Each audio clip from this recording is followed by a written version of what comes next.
Michael, dude, this is one game I keep putting my eye on it, but I missed it when it launched just because there's 1,000 other games always on the go, right? Dragon's Dogma 2 patch adds casual mode, more animations, and a fast travel. Jordan Miller of VGC. Capcom has released an update for Dragon's Dogma 2, which adds a casual mode, more animations, and dozens of gameplay tweaks and bug fixes. The update, which is rolling out as of now, also targets issues around CPU overload on PCs, which could occur in certain situations. I can only imagine. The game's new casual mode makes several changes to Dragon's Dogma difficulty. This includes reduced inn fees for staying at an inn, reduced price of fairy stones, more difficult for weight carried to become heavy or very heavy, less stamina expanded when dashing outside of battle, loss gauge when not increased when selecting load from save. Oh, that's weird. And after Arisen dies, pawns will recover from Dragon's Plague without a devastating calamity occurring, even if the symptoms progress to a terminal stage. Dude, I don't know how well you've followed this game, but there's points I know people are losing their pawns because of this plague infects them and they don't know, and then they die, and then they're just like, where did my pawn go? So now they got to go find another one. It's hilarious, man. Some of the stories I've heard that come out of Dragon's Dogma 2 just makes me want to get in. I just haven't been able to get there yet. Capcom notes that while players can change their difficulty to casual mode mid playthrough, it's not possible to change it back. Some trophies and achievements will also be blocked by this mode. Keep note of that if you are an achievement or a trophy hunter. So that's something to be worrisome about. Quote, Dragon's Dogma 2 is one of the best RPGs of the last decade. Michael, VGC wrote. Interesting, right? Capcom's incredible run has reached unfathomable heights with a game that's destined to be beloved by players and revered by developers in turn.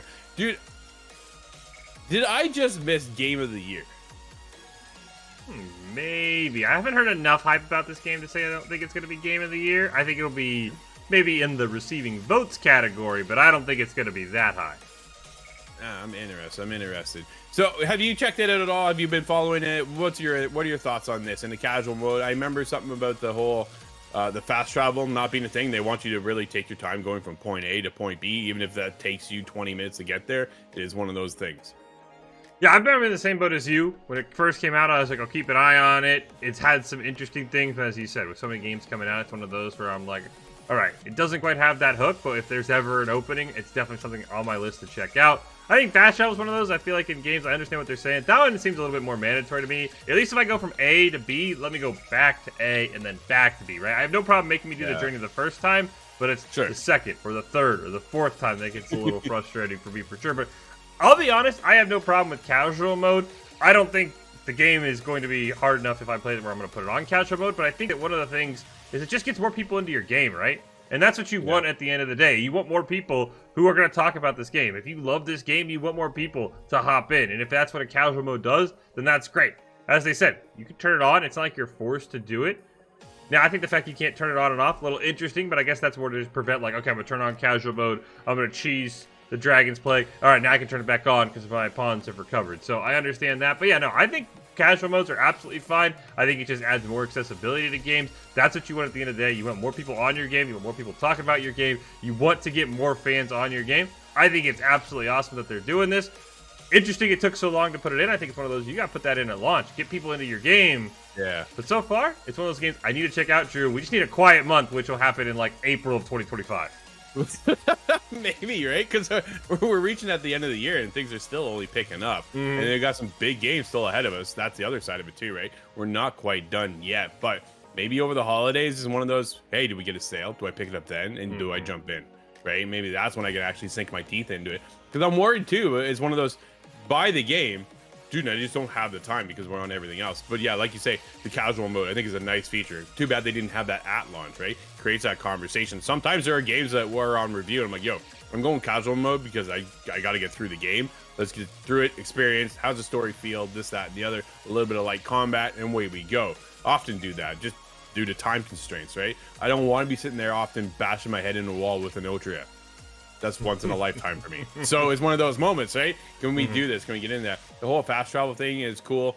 I'm a big proponent of fast travel, but I know, dude, I'll never forget it.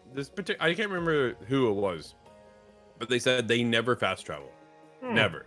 In fact, because of that, they have more experiences going from point A to point B. And she was talking about Red Dead 2 at the time. Like, man, I get it, right? I get it. And that's why they don't do it. And honestly, that's one game I did not fast travel in. I traveled the whole map over and over on my horse. But I could also, Rockstar was smart, because if you just hold down, well, I still call it the select button because I'm old. If you hold that down, it goes in a cinematic view and then it just follows the path for you, right? Yep. So your horse will take you there eventually. But yeah, it was one of those things. Yeah, some people just don't fast travel at all. Interesting. Sometimes I just don't have the time. I just want to get there now.